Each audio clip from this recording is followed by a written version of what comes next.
नमस्कार, मैं हूं अंकुर और आप देख रहे हैं सत्यहिंदी.com।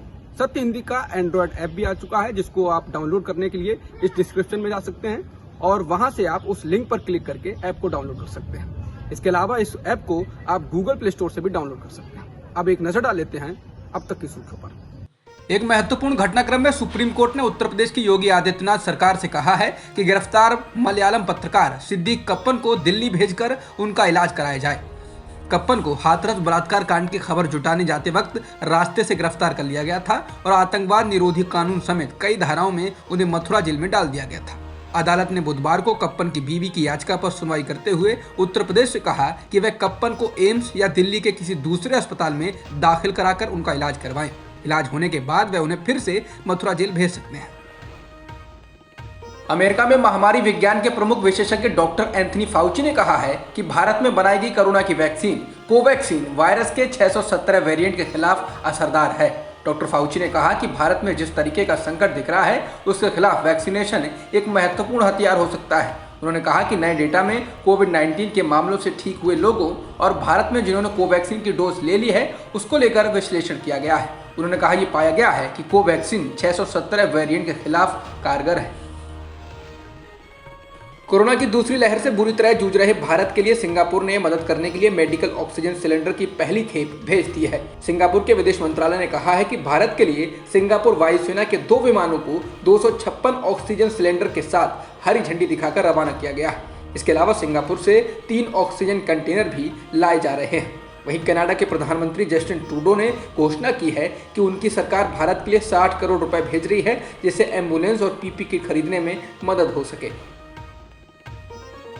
आज शाम 4 बजे से 18 साल से अधिक उम्र के लोगों को टीकाकरण कराने के लिए रजिस्ट्रेशन कराना था, लेकिन इसके लिए बनाए गए कोविन ऐप और आरोग्य सेतु ऐप के सर्वर ही क्रैश हो गए, जिसके कारण बड़ी संख्या में लोगों को रजिस्टर कराने के लिए खासी दिक्कतों का सामना करना पड़ रहा है। कुछ लोगों को ओटीपी ही जनरेट नहीं हो रहा था। हालांकि आरोग्य सेतु ऐप ने इसको लेकर कहा है कि एक मामूली सी तकनीकी गड़बड़ी के कारण लोगों को असुविधा हुई, जिसको ठीक कर लिया गया है और अब लोग रजिस्ट्रेशन करा सकते हैं। महाराष्ट्र सरकार ने कहा है कि वो 1 मई से 18 साल और उससे ज्यादा उम्र वालों के लिए वैक्सीनेशन शुरू नहीं कर पाएंगे, क्योंकि महाराष्ट्र के पास बाकी तो सभी सुविधाएं हैं लेकिन पर्याप्त वैक्सीन ही उपलब्ध नहीं है। वहीं राजस्थान सरकार ने भी कुछ ऐसा ही जवाब दिया है। राजस्थान सरकार ने भी कहा है कि कोरोना वैक्सीन की कमी के कारण 1 मई से टीकाकरण शुरू नहीं हो पाएगा और इसको 15 के बाद ही शुरू कर सकेंगे। इसके अलावा बाकी राज्यों के पास भी वैक्सीन की कमी है, इसलिए वो भी ऐसा फैसला ले सकते हैं, क्योंकि सरकार ने 1 मई से युवाओं को वैक्सीन देने का ऐलान तो कर दिया है, लेकिन वैक्सीन की कमी को दूर करने और बाकी तैयारियों की ओर ध्यान नहीं दिया गया है। महाराष्ट्र सरकार ने ऐलान किया है कि राज्य सरकार 18 साल से 44 साल तक की उम्र के सभी लोगों को मुफ्त में वैक्सीन देगी। मुख्यमंत्री उद्धव ठाकरे की कैबिनेट ने इस फैसले को मंजूरी दे दी है। इस योजना में महाराष्ट्र के 5.71 करोड़ लोगों को वैक्सीन दी जाएगी। महाराष्ट्र सरकार ने राज्य में कोरोना के कारण बने हालात को देखते हुए लॉकडाउन को 15 दिनों के लिए बढ़ा दिया है। पहले ये पाबंदियां 30 अप्रैल को खत्म होनी थी, लेकिन कैबिनेट के फैसले के बाद अब इनको 15 दिनों के लिए बढ़ा दिया गया है। उत्तर प्रदेश सरकार भले ही कहे कि राज्य में ऑक्सीजन की कमी नहीं है और ऑक्सीजन की कमी की बात मीडिया से कहने वाले अस्पतालों के खिलाफ कार्रवाई की जाएगी, सच इसके उलट है। मेरठ के 2 अस्पतालों में मंगलवार को ऑक्सीजन की कमी से कुल मिलाकर 7 कोरोना मरीजों की मौत हो गई है। निजी क्षेत्र के आनंद अस्पताल में 3 और केएमसी अस्पताल में 4 कोरोना मरीजों की मौत हो गई, क्योंकि ऑक्सीजन की कमी के कारण प्रेशर नहीं बना और मरीजों को ऑक्सीजन नहीं मिली। वहीं आनंद अस्पताल ने ऑक्सीजन की कमी की बात मानी है। उन्होंने एनडीटीवी से कहा कि ऑक्सीजन की कमी लगातार बनी हुई है। महाराष्ट्र के ठाणे जिले के एक अस्पताल में मंगलवार की रात आग लगने से 4 मरीजों की मौत हो गई। मुंब्रा के प्राइम क्रिटिकेयर नामक निजी अस्पताल में रात के लगभग 3 बजे आग लग गई। तमाम कोशिशों के बावजूद 4 रोगियों को नहीं बचाया जा सका। राज्य के मंत्री जितेंद्र आभाड़ ने इसकी पुष्टि की है। वह स्वयं अस्पताल गए थे। उन्होंने कहा कि घटना के समय उस अस्पताल में 17 रोगी भर्ती थे।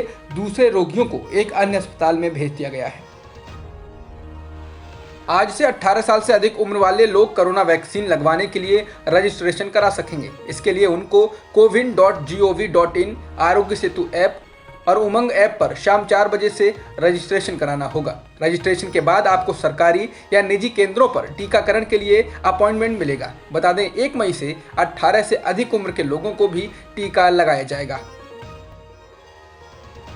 भारत में पिछले एक दिन में रिकॉर्ड 3,285 लोगों की मौत हुई है, जो अभी तक एक दिन में हुई सर्वाधिक मौतें हैं। इसके अलावा पिछले एक दिन में 3,62,000 से अधिक कोरोना संक्रमण के मामले दर्ज किए गए हैं। वहीं अब भारत में कुल मौतों का आंकड़ा भी 2 लाख को पार कर गया है। इसके अलावा भारत में सक्रिय मामले 29,72,000 से अधिक हैं। भारत में टेस्टिंग किट की उपलब्धता बढ़ाने के लिए अब आईसीएमआर ने 6 तरीके की दूसरी टेस्टिंग प्रक्रिया को अनुमति दे दी है। अब तक देश में केवल आरटीपीसीआर और रैपिड एंटीजन टेस्ट के जरिए ही कोरोना की जांच हो सकती थी, लेकिन अब 6 और किट के माध्यम से कोरोना की जांच की जा सकेगी।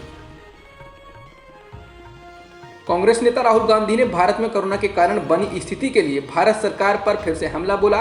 राहुल ने ट्वीट कर कहा कि एक दूसरे की सहायता करते आमजन दिखाते हैं कि किसी का दिल छूने के लिए हाथ छूने की जरूरत नहीं है। मदद का हाथ बढ़ाते चलो और इस अंधे सिस्टम का सच दिखाते चलो। राहुल गांधी ने महामारी के समय में करोड़ों की लागत से बनाए जा रहे सेंट्रल विस्टा प्रोजेक्ट और सरकार के विजन को लेकर तंज कसा। राहुल ने ट्वीट कर कहा कि सेंट्रल विस्टा आवश्यक नहीं है, जबकि केंद्र सरकार जिसके पास एक विजन हो वो अति जरूरी है। बता दें, कांग्रेस के नेता कहते रहे हैं कि महामारी के समय में सेंट्रल विस्टा का काम रोककर उसके पैसे को स्वास्थ्य सुविधाओं में लगाया जाना चाहिए। देश में कोरोना के कारण स्थिति बदतर हो चुकी है। लोगों को ऑक्सीजन से लेकर बेड तक नहीं मिल पा रहा है। इस बीच नागपुर के 85 वर्षीय बुजुर्ग ने अपना बेड एक युवा मरीज को दे दिया, जिसकी काफी चर्चा हो रही है। दरअसल 85 वर्षीय नारायण भाऊ राव दाबाडकर कोरोना से संक्रमित थे। अस्पताल में वो अपने बेड पर थे। उस वक्त एक महिला अपनी पति की जान बचाने के लिए बेड की तलाश में थी। बेड नहीं मिलने पर बुजुर्ग भाऊराव ने अपना बेड उसको देते हुए कहा कि मैं 85 वर्ष का हो चुका हूं, लेकिन अगर उस युवती का पति मर गया तो बच्चे अनाथ हो जाएंगे, इसलिए मेरा कर्तव्य है कि मैं उस व्यक्ति के प्राण बचाऊं। बेड देने के 3 दिन बाद ही उनका निधन हो गया। अब तक की खबरों में इतना ही। बाकी खबरों के लिए बने रहिए सत्यहिंदी.com के साथ।